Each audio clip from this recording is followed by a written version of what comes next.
9. Forte da Barra. In 1555, a Frenchman named Nicolas Durand Villegagnon tried unsuccessfully to take possession of a small island off the Brazilian state of Rio de Janeiro.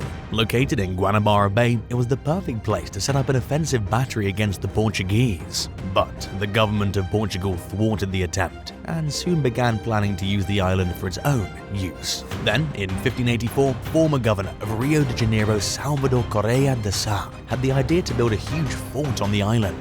They named the stronghold Tamandaré da Barra, and work finally began during the second half of the 17th century. It was completed around 1690, and it sort of resembles a beached whale made of metal. It underwent numerous renovations over the following centuries, including when it was damaged from bombings during the 1893 Armada Revolt. Today, the island is the property of the Brazilian army, but it's in a deteriorating state due to a lack of maintenance and damage from seawater and bad weather. However, there's apparently plans in works to improve its condition and turn it into a tourist attraction.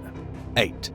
Clipperton Island. Just west of Mexico in the eastern Pacific, there's a tiny isolated atoll or coral island known as Clipperton. It's uninhabited today, but people lived there for a short time during the early 20th century. Looking at the barren island, which has no source of fresh water, it's hard to understand why anyone would want to settle there. But it was once abundant with guano or bat droppings, which is a highly effective fertilizer and an exceptionally profitable commodity. Eager to cash in on the valuable manure, the British Pacific Island Company built a mining operation on the island with permission from the Mexican government. Around 100 men moved there for work and brought their families along. They received their necessities every 2 months from a passing supply ship. During the Mexican Revolution, these routine visits stopped, and the people on Clipperton Island were forgotten about. The remaining inhabitants suffered without food, medication, and other necessities. At one point, a passing American ship offered help, but the island's leader, Captain Ramon Arnaud, stubbornly refused the assistance. In his mind, he still believed that Mexico would come to Clipperton's aid. By 1915, malnutrition and scurvy killed nearly everyone on the island. Even more lives were claimed when Arnaud and 3 men set out in a canoe to try and catch up with the distant ship, but they ultimately capsized and drowned. By 1917, only 1 man remained along with 15 women and children. The sole surviving man embarked on a campaign of sexual assault and murder and then declared himself king of Clipperton. But Arnaud's wife and another woman killed him, and by a stroke of luck, the remaining survivors were rescued hours later by a US Navy vessel. The settlement's ruins still litter the island to this day, but they don't receive any visitors due to the remoteness of Clipperton. 7. Hashima Island. Located off the coast of Nagasaki, Japan, Hashima is a small, partially man-made 16-acre island that was once a home to a coal mining facility and a surrounding settlement that grew rapidly to accommodate workers and their families. It was immensely crowded with concrete tower blocks, which were connected by a series of overhead pedestrian bridges, as well as a maze of streets and underground tunnels. There was also a growing number of pools, shops, schools, and other public structures that were built to accommodate Hashima's flourishing population. At one point, the island became so jam-packed that it was expanded with a waste coal slack landfill. As many as 6 people were crammed into each apartment due to the fact that there's simply no other place to put them. At its peak, Hashima was home to 5,259 residents, with a population density of 216,264 residents per square mile. To give you an idea, that's several times more crowded than modern-day Manhattan, which boasts a population density of 72,918 people per square mile. The demand for coal eventually decreased, and in 1974, the mine closed its doors. After nearly a century of use, Hashima was abandoned. Many families left their belongings behind, and the structures throughout the island were left as is. The once bustling city now sits eerily silent and is crumbling from decades of decay. The ruins at Hashima are unstable and dangerous. Visitors can catch a distant glimpse of the buildings from passing boats during guided tours, but exploring the island requires special permission from local authorities. 6. Deception Island. Situated among the South Shetland Islands near the Antarctic Peninsula, Deception Island is the caldera of an active volcano. Its first reported sighting was in 1820 by British sealers William Smith and Edward Bransfield. The island functioned as an ideal natural harbour, with little ice and wind. Shortly after its discovery, it attracted fur seal hunters who spent summers on the island.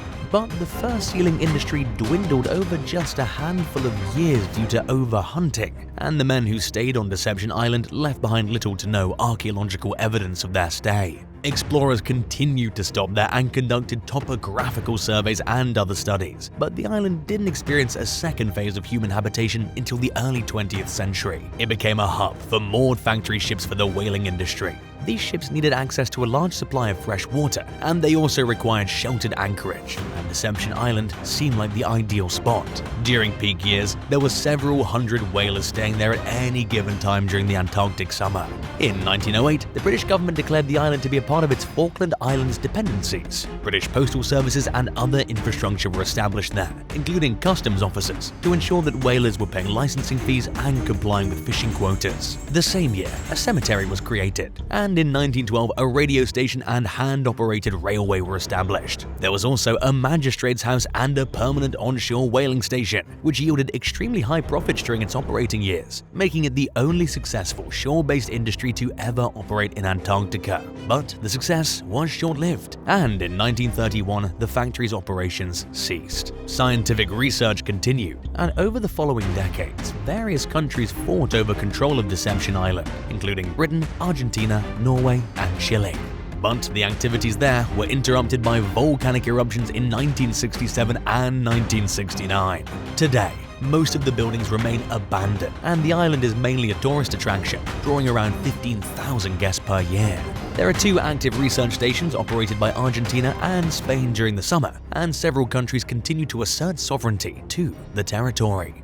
5. Spike Island. During the mid-19th century, people fled Ireland in droves during what became known as the Great Potato Famine. But leaving wasn't a choice for everyone. As emigrants sailed out of Cork Harbour, they caught a glimpse of Spike Island, home to the country's most notorious prison.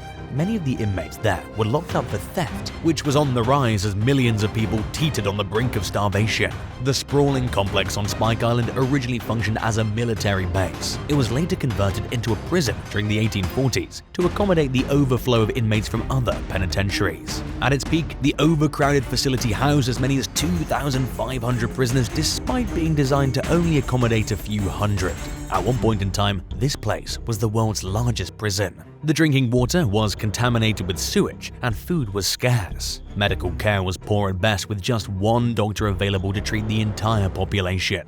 Malnourished and ailing inmates were forced to perform brutal hard labor. Given the dismal conditions, it's not surprising that over 1,000 prisoners died during the facility's first 7 years of operation. They were buried in a graveyard on the island, which was eventually covered by a landfill to conceal the mass deaths that were occurring there. The Spike Island prison continued to operate until the late 20th century, when it was converted into a youth correctional facility. It closed its doors for good in 2004 and has since become a tourist attraction and memorial. There are numerous underground tunnels and fortresses at the site, which were sealed up when they were no longer needed, but they've only been partially excavated. Last year, archaeologists found a hidden stone staircase and tunnel dating back to the 18th century. In it, they found animal bones and wine bottles, some of which were half full. As more discoveries continue to be made, experts are piecing together a more complete picture of the site's complex history. They also hope to find out what really went on at the prison at a time when oversight was minimal and treatment towards criminals was strict at best. If you could name your own private island, what would you call it? Let us know your thoughts in the comments below, and while you're at it, hit that subscribe button. 4. St. Kilda.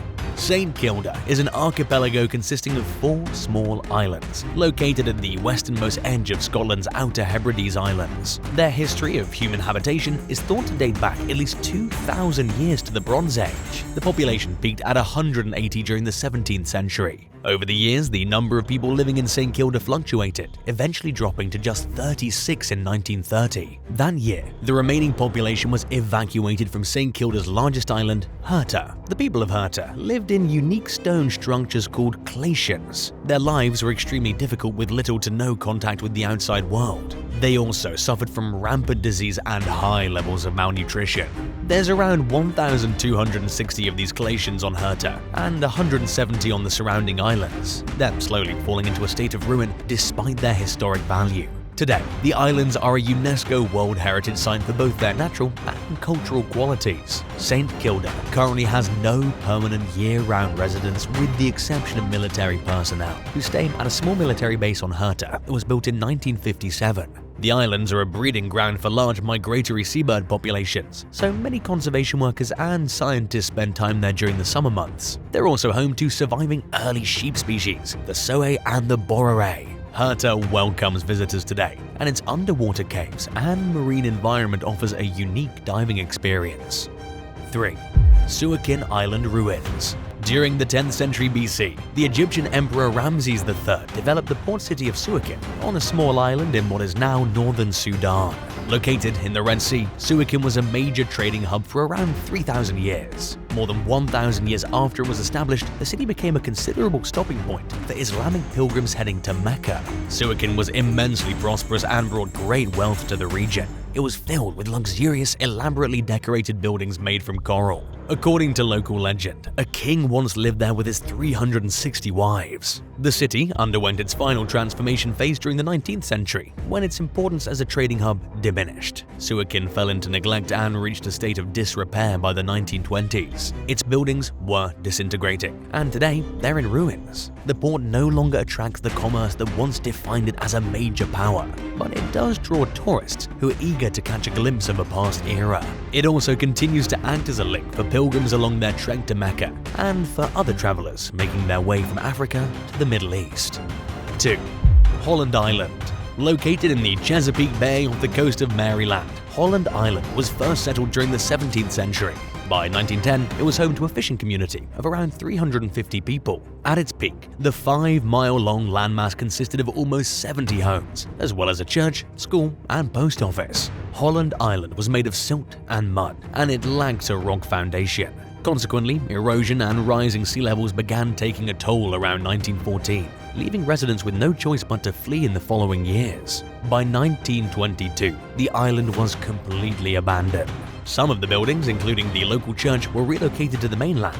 In the meantime, Holland Island continued receding into the bay, turning solid ground into marshland before being consumed entirely by water. Eventually, all that was left was a 2-story home. A storm crumbled the sole remaining house in November 2010, and the only visible remnants of Holland Island were debris and marsh patches. By 2012, any evidence that the island ever existed had slipped completely beneath the water's surface. 1. McNabbs Island. Off the coast of Nova Scotia in Halifax Harbour, Canada, there's an island filled with abandoned modern-era structures and military installations. Known today as McNabbs Island, it was originally called Cornwallis Island, and its recorded history dates back to the 18th century. During the 1780s, a man named Peter McNabb settled there. His descendants remained on the island until 1934. No major settlements were built on McNabbs Island after the family left. It was used mainly for military purposes, and it continued to be abandoned since the end of World War II. The ruins there today consist of old military forts, as well as the foundations of early settlers' homes. There's also a cemetery that holds the remains of some of the island's first inhabitants. McNabb Island spans roughly 980 acres, making it the biggest island in Halifax Harbour. Most of it is owned by the federal government and the province of Nova Scotia, and several of its historic structures are protected landmarks. Only 3% of McNabb Island is privately owned. There's still a handful of permanent residents, but for the most part, it's filled with quiet, crumbling reminders of the past. If you were stranded on an island, would you hang out by the shore and wait to be rescued, or would you venture out and explore the area? Let us know what you think in the comments below. If you enjoyed today's video, be sure to subscribe to the channel. Thanks so much for watching, and we'll see you next time. Bye!